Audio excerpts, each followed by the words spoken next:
Hey guys, what's up? So I'm gonna do this video. I'm hoping the first one, this one, comes out good and I get everything covered.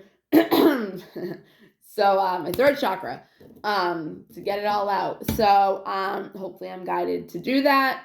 I was guided to do this video, so I'm gonna do it. It might actually be my most important one as long as I get out. If you guys watch me, that usually means I have a little bit of anxiety and I need to catch my breath. So, this is things that I have learned from personal experience, so it's true. I mean, and if you think it's not, it's like, but if one thing can happen to one person, it can happen to another. Like, it's infinite possibilities in this universe. So it's like, if somebody else can do it, you can too. If you believe in yourself, you know. Anyways, so I haven't even like figured it out yet, but I was thinking like thumbnail, no. Like the name of the video can be The Return of the X. Dun dun dun. I'm just kidding. So I want to talk about, you know, what to not look out for, but like I've been on a healing journey, like committed to a healing journey, like since 2016. And I kind of got forced into it. I didn't really know anything about healing. Like I would go to therapy and it was like your therapists are kind of like your friend. Like you just kind of like complain and then they'll give you some like kind of information. But like my last therapist, oh my God, because I had learned so. Hold on one second. I'm not having anybody disturb me during this. No, we're not doing that.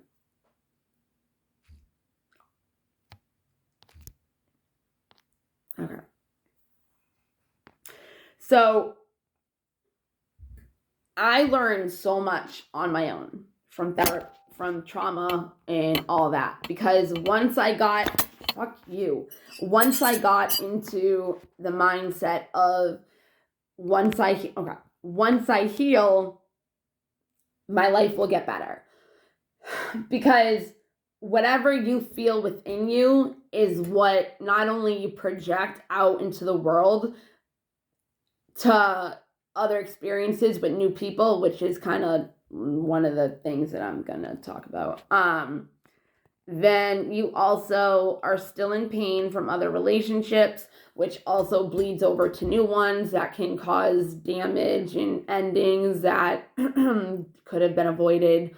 So however you feel about yourself, however you feel about situations, and I've said this before with manifesting, that's what you're going to manifest, right? I told you that. So when I started doing my healing journey in 2016, I was forced into it. Something that had happened with my ex, my son's father. I'm going to be talking about another ex anyway, so I have to his name is John, okay? So when, oh my God.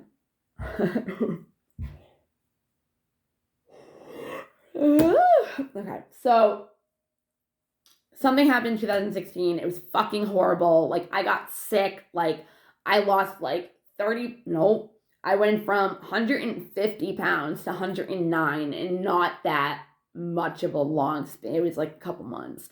I couldn't swallow because of how much anxiety I had and how much I needed to speak up and speak in general and learn how to do that, and my throat chakra was blocked.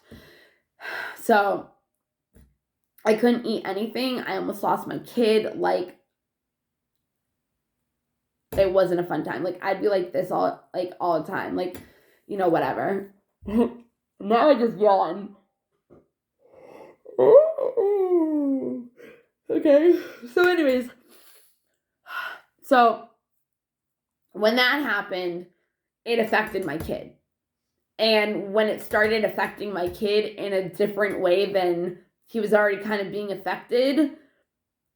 No. Like, I was already doing what I had to do to make sure my kid was okay mentally, physically, emotionally, spiritually from his father and life in general. His father hurt him a lot as he grew up. And around 7 years old, I think, is when he gave up. And he was like, I don't want to have anything to do with daddy anymore. Nothing. Because he would keep getting in and out of jail and be like, oh, I've changed, like, da-da-da, this is going to be good this time. And then, like, he'd fuck up, like, a month later and he was back in jail. So he just kept letting his kid down, Hold on, oh my God. Okay. I feel like I need to yawn again. So, it's fucking ridiculous. Okay, I did a little quick breathing exercise. So, it was really quick. So when Dawson was younger, I raised him differently. If I had a trigger, we don't have to go there. When he would get upset, like, I would let him know, like, I love you, like, never mind. What was I saying? So he grew up with not really being yelled at, not really getting in trouble, but it's not because I just let him get away with anything, it's just because I had no reason to.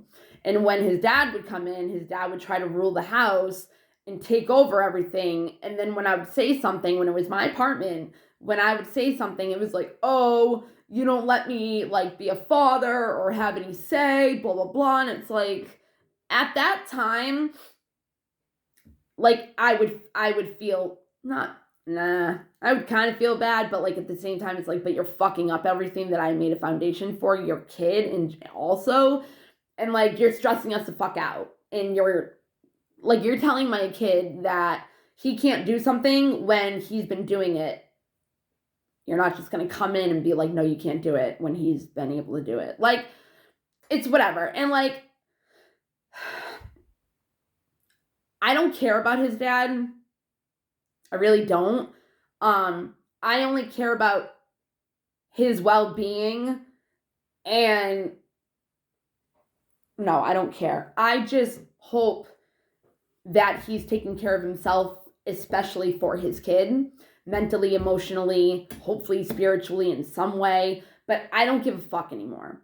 And it's like, why should I give a fuck about you when you never did with me? Even if you give a fuck now, it doesn't matter. Because I gave a fuck for 13 years and you didn't. And now all of a sudden you want to care. And it's like, I don't anymore. So, and that has a lot to do with what I'm going to say too, what I'm going to talk about.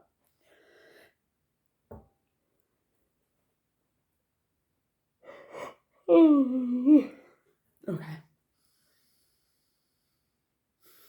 So, I taught him, like, he didn't grow up with abandonment issues. He didn't grow up with trust issues, but he did with his dad, but that's not something that I could really heal. I could have, but, like, not to an extent of where, like, he would have to come in and also help him. So he talks to him now after giving him a million chances, a million. And, the only reason, actually, he has a relationship with his father is because of me.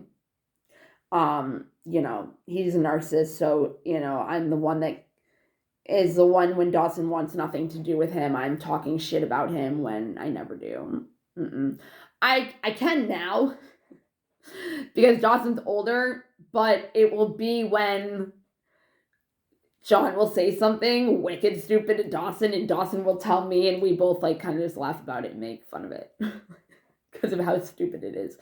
So, but I don't say, like, your dad's piece, like, I don't say that, like, and I never did, never, because I wanted him to have a relationship with his dad, and I pushed that, and I shouldn't have. That was his responsibility, and I took on all his responsibilities, and it's like, I even got a restraining order on him, And there was probably a reason, but it also was because he needed to not rely on me and be so codependent on me to where I was being threatened because I wouldn't bring his son to go see him. It's like, no, you have to do this now. So I had to get a restraining order also for a year so he could try to find out how the fuck to do it on his own. Like, I'm not going to be around for a year. You have no fucking access to me. Now what are you going to do if you want to see your son? What are you going to do now? So that was actually supposed to help him as well. And shit happens, in our lives that we think are bad, and it's like, if you can just look at it from a gray area, which I've had to learn how to do, especially, no, we're not going to say that. I was just going to say, if you have borderline personality disorder, but that's too complex of a disorder even like try to, we don't need to go in that. It's just an extreme from good to bad, and there's never an in-between. So, like, if you're mad at somebody, like, they're disgusting and you fucking hate them and they can do no good and they've always done you wrong, like, everything. And then when they're good, you put them on a pedestal. You want to, it's a love-hate cycle. There's no ever gray area. But with John, there was no ever gray area. It was either good or fucking tremendously horrible, which it was mainly black. I think that's why I wear black so much, because I'm used to that. No, I actually just love black. But so Dawson grew up differently. Okay. I don't remember what I was saying before that, but the reason why he was starting to have these weird panic attacks, and it was just not, he never had them before. Like, he never had them before. Okay. So I ended up calling a place, and we ended up getting in-home severe trauma therapy. Nope. Severe in-home trauma family therapy. Something like that. It was pretty much like a lady came and did therapy with us at our house as a family dynamic. So when that happened, that's when the healing started. That's when I realized, I want to be more stable. I want to have a better life. I want to be able to do all these things that I'm not being able to do now, because all these things are holding me back. The baggage is holding me back to have a healthy relationship, be able to make money. Well, I was making money, but like still financial reasons. You know what I mean? Like I was having a problem with money pretty much because of John. Like, I was making thousands of dollars, but it was all going to his habit. And I'm good with money. I know how to save it. I know how to do give and take with it so it keeps flowing. I know that it's also connected to love. So it's like, whatever. But you can't do that and be responsible when you're taking care of other people that are not, and they're affecting you. Okay? That's why you have to go off on your own. And I hate saying find yourself, because you're never fucking lost, because where you are right now is where you're supposed to be. And if you're going to sit there and be like, my life's horrible, you're supposed to be there because you're supposed to figure it out. You're supposed to go within. You're supposed to have faith. You're supposed to go on this journey. And it's like the devil pushes you. This is what I believe. I'm not going to go through it all. The devil unconditionally loves you into putting you into God's hands, because he unconditionally loves you I'm not going to go into that. So I believe that he was bad. He fucking tried to be God, but he loved us the most out of all angels. And he fucking felt bad. And fucking God was like, I'm going to punish you. And now you're going to be treated like shit. And now you're going to be hurt because everybody's going to hate you. You have to hurt people. And that's not what you want to do, right? So everybody gives him a bad rap. And I try to tell him he's worthy. And if everybody else can be fucking forgiven, then why can't he? And all of us have our own demons within us. So what the fuck? How are we any better? We push people just like the devil does to hurt them. Think about it. We are the devils on this earth. There's no fucking real devil that's fucking, no, that energy is within you. You are the devil. You're the one that hurts other people. And that's where you're pushed into love, into healing, because you can't deal with that anymore. So it would be like the devil pushing you so far in your life where you're like, I can't take this anymore. And you get on your fucking knees and you pray to God. And that's where your healing journey starts, your spiritual journey, your religion, whatever. As long as it goes into a love vibration, it doesn't really matter what you believe in. So, on that note, and think about it. I'm not saying that there's not a God, but I'm saying there's no devil. There is, but there isn't. And I'm not going through that. 155. I knew it was going to be it. So, oh God.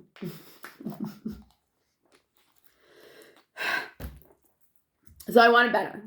I want it better for my kid. That's the main reason why my healing journey started. It wasn't because of me. I didn't think of it like that. And you shouldn't. Because everybody's like, oh, my kid comes first, blah, blah, blah. And I'm always like, no, I come first. And they're like, oh my God. It's like, well, if I don't put myself first, how am I going to be able to be good for him?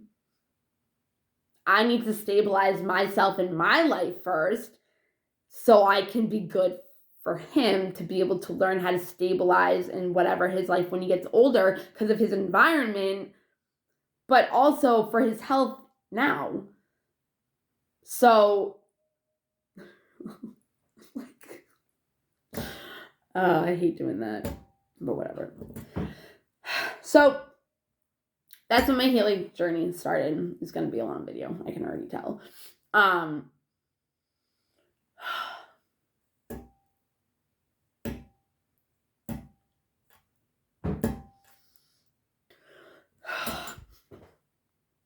So, from that, now, I have been on a healing journey committed to happiness and unconditional love, okay, since 2016. And I've done a pretty fucking good damn job. That even fucking made sense. But I really have. I've come a long fucking way. A long way.